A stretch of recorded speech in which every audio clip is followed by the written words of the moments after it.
Hello, everybody. Welcome back to Fake College Football's podcast. My name is Loco Pobbs. You know who I am. I am the coach of Wisconsin. We are currently 1-2 after the first 3 weeks in season 11. What does that mean? That means we have a tough road to climb, to summit. All those fun motivational phrases, gotta plaster them all over the virtual locker room as the Badgers need to dig themselves out of a hole to get anywhere close to the conference championship game, the playoffs, even a bowl game. 1-2 is not the start I was looking for, but we are where we are and we can only go forward from here.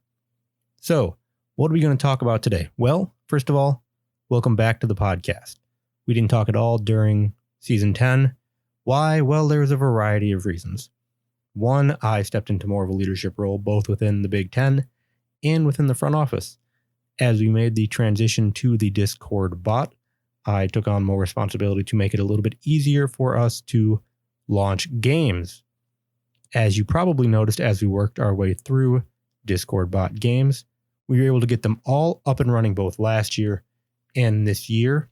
Today is the start of week 4 in season 11, so hopefully you noticed how quickly games were able to get up and running. We have encountered very few bot response delays in the second half of season 10 and the beginning of season 11. That was one issue we were running into as we were still on Reddit. We have moved away from that. There are some other issues that we continue to kind of run into or improvements that we want to make. But overall, I think the move to a Discord bot has gone well. So that's part of the reason we didn't do much for the podcast. We were trying to work our way through figuring out, okay, how can we best make this work? What are we kind of trying to put together game week to game week, which is every 2 weeks on a calendar, and just other stuff with life has come up. So that kind of prevented me from making this podcast. We're going to try to put something together today for the start of week 4 in season 11. We'll see if this keeps going. If not, it is what it is, but hey, you're going to get to hear me talk at least a little bit about week 3 games, and maybe I'll preview week 4. So let's dive right in. Obviously, week 3, that was the Badgers' first win in season 11. A nice victory to get for sure. Win in conference as well means we are 1-0 in conference. But you probably don't need to hear me talk about the Badgers that much because, well, we're not ranked anymore. We're probably not going to get ranked until we're at least above 500, if not better. So let's move on to the more important games, at least per the coaches poll. So every week we have a coaches poll. We rank 25 teams, and let's see how they all did last week. So starting at the bottom, number 25, North Dakota. They played number 16, Valparaiso. Overall, we had 1, 2, 3, 4, 5, 6, 7, 8 ranked on ranked matchups. So pretty exciting week last week. North Dakota started us off playing number 16 Valparaiso. They lost 42-28. Congrats to Valparaiso. That's definitely going to keep them in the rankings. It certainly did, as we saw last night. Number 24 Virginia played Oregon State, and they lost 42-37, back-to-back 42-point performances put up by the winning team there. Little defensive struggle, not so much. Defenses are having to put in some more work. Otherwise, we're going to continue to see losses from ranked teams. Speaking of which, number 23, South Alabama lost to Coastal Carolina 45-20. Not a lot of offense put up by South Alabama. Definitely left them in the lurch, and they fell and probably fell out of the rankings. Number 22, Temple lost to unranked FAU 32-22. Owls getting a nice win there. Temple going to probably fall out of the rankings as well. At least those Owls are. Number 21, Missouri, the first ranked team starting from the bottom to win. Obviously, Valparaiso won, but they're 16th. They were expected to win. Number 21, Missouri wins 38-17 over unranked Oklahoma. Congrats to the Tigers. Another ranked on ranked matchup within the state of Florida this time. Number 20, Florida A&M lost to number 7, Florida State, 35-14. FSU continues the start to a great season. Very exciting to see from them after kind of a tumultuous end to last season. Number 19, Rutgers lost to Minnesota. Minnesota was unranked coming into week 4, though they are certainly ranked. They are deserved of it. 3-0 now. Congrats to them. 23-11, easily the lowest scoring game so far. Number 18, Furman won 30-24 over the Delaware Blue Hens. Congrats to the Paladins. Number 17, San Diego State won 43-42, a nail-biter of a game versus Central Michigan. We will talk about this game a little bit more later. Congrats to San Diego State. Number 16, Valpo, we already know, won. Number 15, Texas A&M lost 42-37 to Arkansas. The Aggies dropped a close one to the Razorbacks, an unfortunate loss for them. Number 14, Northern Iowa wins 27-21 in another ranked-on-ranked matchup versus 13, Indiana State. Indiana State then proceeded to fall out of the rankings. Congrats to the Panthers of Northern Iowa. We had two teams ranked 11. Both of them lost last week. Number 11, Alabama lost 17-14 against Toledo, the lowest scoring game of the ranked games. And number 11, New Mexico lost 42-28 to Buffalo. Both of their 11th ranked teams losing, unfortunately for them. Number 10, Dayton lost 59-43 to Missouri State. Congrats to Missouri State on their victory. The Dayton Flyers had been ranked for a couple of weeks. This probably dropped them out of it. Number 9, North Texas played number 6, Charlotte last week. Two top 10 teams going head-to-head. North Texas came out on top. Charlotte's idyllic start to the season after beating Wisconsin and starting 2-0. Charlotte falls 35-24. Congrats to North Texas. Number 8, Sacred Heart lost to Dartmouth 28-18 after a big victory against USC. Sacred Heart tumbles down, loses by 10 points. As mentioned earlier, number 7, Florida State won, and number 6, Charlotte lost. Number 5, Texas played Weber State and won 21-10. Fewest points allowed by a ranked team this week. Congrats to the Longhorns. Number 4, Notre Dame lost 24-17 to Montana, knocking them down in the rankings. Tough loss for them, but again, only by 7 points. Number 3, Duke also lost by 7 points, 28-21 to UAB. Big loss for the Blue Devils, but their season shall soldier on. Number 2, UCLA won 34-20 over Washington State. Last year's national champion continues their unbeaten run. And number 1, Wyoming, newly ranked number 1 Wyoming last week, won 31-11 to University of Massachusetts. Big win for them. The Cowboys should stay on top of the rankings. That is your look at last week's ranking scoreboard. Hopefully we can continue looking at those if this podcast does continue. Related to that, I did want to look at win probability added. This is something that the bot creator Dick was able to put together or include to our games this season. So this is something that I can query and pull together. And we can look at, okay, if we add up all of the changes to win probability over the course of a game, we probably have a decent idea how exciting a game was. For example, number 17, San Diego State defeating Central Michigan. As I mentioned, this was a nail-biter of a game. This game did also go to overtime, so that does affect the win probability model because you see a lot more win probability swinging up and down as teams score. Now, this is only one overtime period played, but from a win probability added perspective, this was over one total win, I guess. Like, in terms of whatever this value represents. So in baseball, you have WAR or hits or something, but this is one more whole number, one more full unit of win probability than the next closest game. This was at 8.62. The Louisiana Tech Kansas game that Louisiana Tech won had a value of 7.48. So this game, the Central Michigan San Diego State game, was back and forth. As mentioned, this was a 1-point game that the Aztecs were able to squeak out. Big win again for them, and easily the most exciting game by win probability added for the week.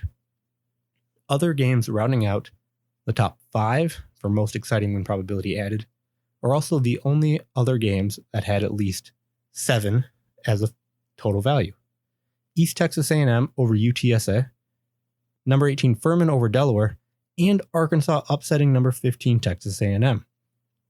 No other games were kind of remotely close to 7. The next one is 6.71 Missouri State over number 10 Dayton.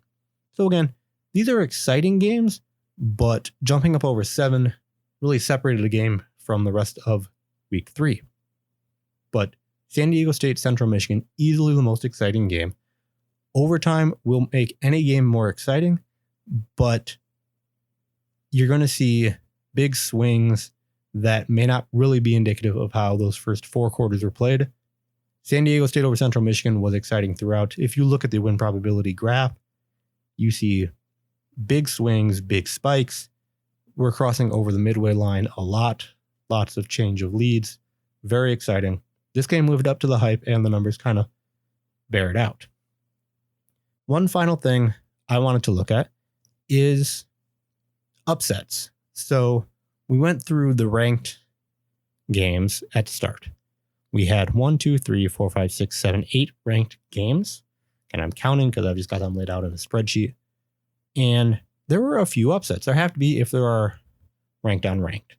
But overall, how many upsets did we have for ranked teams? We had 25 teams ranked. We had 13 upsets. Now that includes ranked unranked where the lower ranked team won, and any ranked team losing to an unranked opponent. So number 25 losing to maybe number 27 that may not have an actual ranking would still fit under this, but it would have been really close.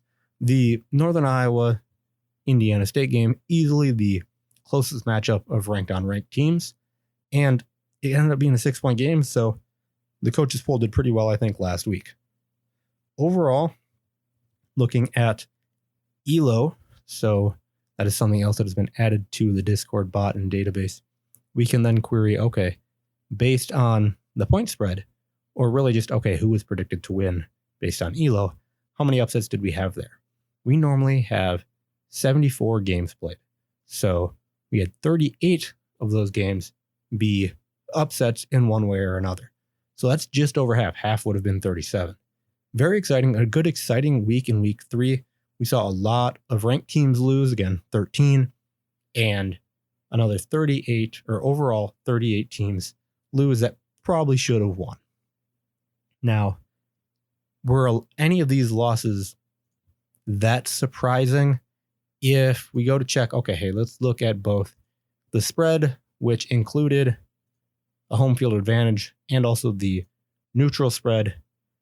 Biggest spreads that I'm seeing from an upset perspective, 4.5 at the 1, 2 5.5. The 2 5.5s are UAB beating Duke. Duke was a 5.5 point favorite, but that was at home, so it's really kind of maybe just 2.5. Same with New Hampshire over VMI. VMI was really a 2.5 point favorite, excluding home field advantage, as was Western Michigan and St. Thomas. St. Thomas versus Western Michigan was finished up being a 1-point game, 28-27. New Hampshire beat VMI 10-7. That game only lasted 2 quarters. And UAB beat Duke 28-21. All of these ended up being 1-score games that were really pretty close. Now, the home field advantage is something to kind of think about or keep in mind going forward. I am able to take ELO from the bot and just calculate a normal point spread without the home field advantage. That's what I'm probably planning on doing going forward. So that'll be an easy way to check, okay, hey, do we think this is right, wrong? Was this an exciting game or not? So that's cool to see. One of the things that did fall into a Vegas or an ELO upset, and the most exciting game, was San Diego State over Central Michigan. The neutral point spread had Central Michigan favored by 2.5 points. The Vegas spread was 0.5 point because San Diego State was a home team. So fascinating to see them be a ranked team against an unranked opponent and not be favored. Other ranked teams that won against unranked teams that were favored include... Wow, this is a horrible way to do it. I'm trying to query stuff. So we had 3 ranked teams win that were not favored. One of them being Valpo over North Dakota. Again, neutral point spread actually had Valparaiso favored by 2.5. San Diego State was actually favored by 2.5, and Furman was favored by 1.5, but including home field advantage, they are all the away teams and had a disadvantage from that. So not really an actual upset, but based on the initial looking at the point spreads, they were. So those are kind of the initial things I'm looking at week to week, kind of see how teams are doing, and kind of where we're going from there. As discussed between weeks, as folks were getting ready to put together their coaches polls, we saw that there were less than 25 teams that were 3-0. This really gives an interesting look at what the coaches poll voters view to be important for teams that are not undefeated. We probably then had about 6 to 8 spots where a non-undefeated team could slot into the coaches poll. So as we continue, we're going to continue to have undefeated teams playing undefeated teams, and one of them will have to lose. That number of undefeated teams will continue to drop, and we'll see what coaches poll voters value going forward. Each week we'll get a little more information, so composite rankings using equivalent wins, ASR, stuff like that will become more useful, but the coaches poll will still kind of have to figure out what do we think is important, what don't we think is important, and see how the rankings go from there. Finally, speaking of rankings, let's take a look at upcoming games. So games have kicked off, games have started. The Wisconsin-Illinois game has actually already begun, and we're kind of trying to figure out, okay, hey, is this game going to make it to the weekend? Who knows? It is 7-6 Illinois. Wisconsin did just score. Now I'm trying to find my query. This is probably what I want. If I say this, and let's make it, here we go. We should then have a weird query results. Yeah.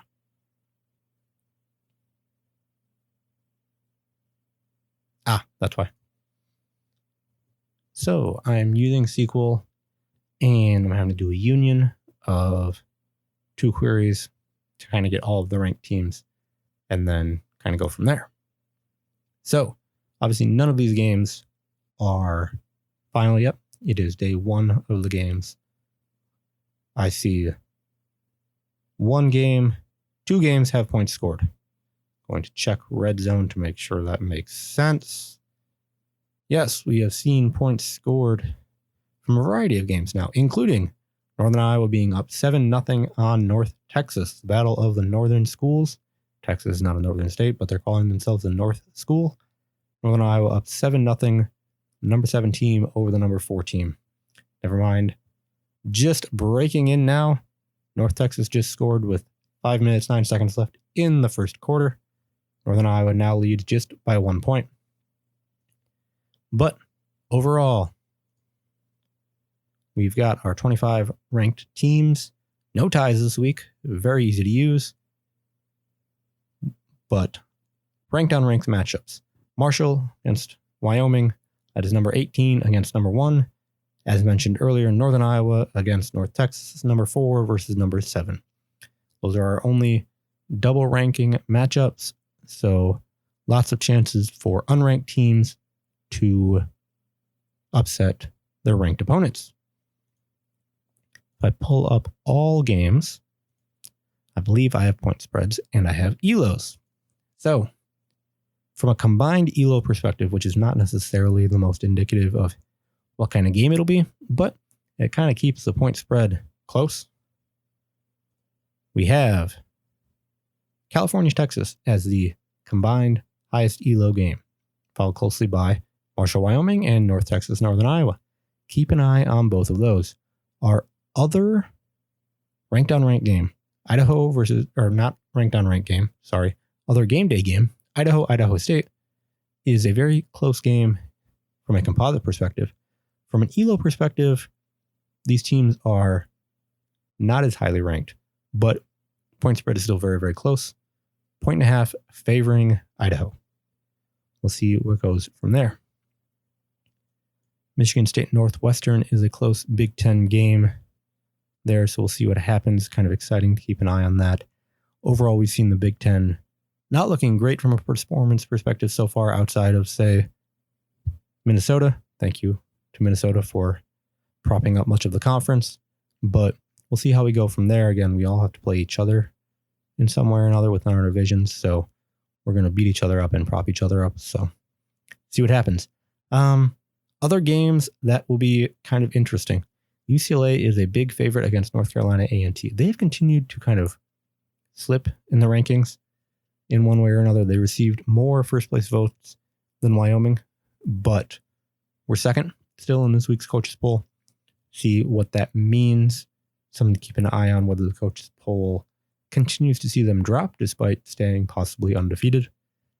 Picking another interesting game. We've got, Charlotte, can they bounce back from their loss last week? I think we have a few zeros in terms of a point spread. Yes, we have 5 of them. I haven't mentioned any of these games yet either. Indiana State against Cal Poly. ELO can't see any difference between the two teams, nor can it with Kentucky versus Utah State, Clemson versus Virginia Tech, North Dakota State versus South Dakota State this week. We have the border marker battle, and Army versus Air Force, a nice armed forces matchup that nobody can really seem to pick a team. See how those games go this week. Overall, this has been a first episode for season 11, taking place just before week 4, just as it kicks off of the Fake College Football Podcast. My name is Loco Pobs. Thank you for tuning in. I hope everybody has a great day. Good luck this week. And of course, go Badgers.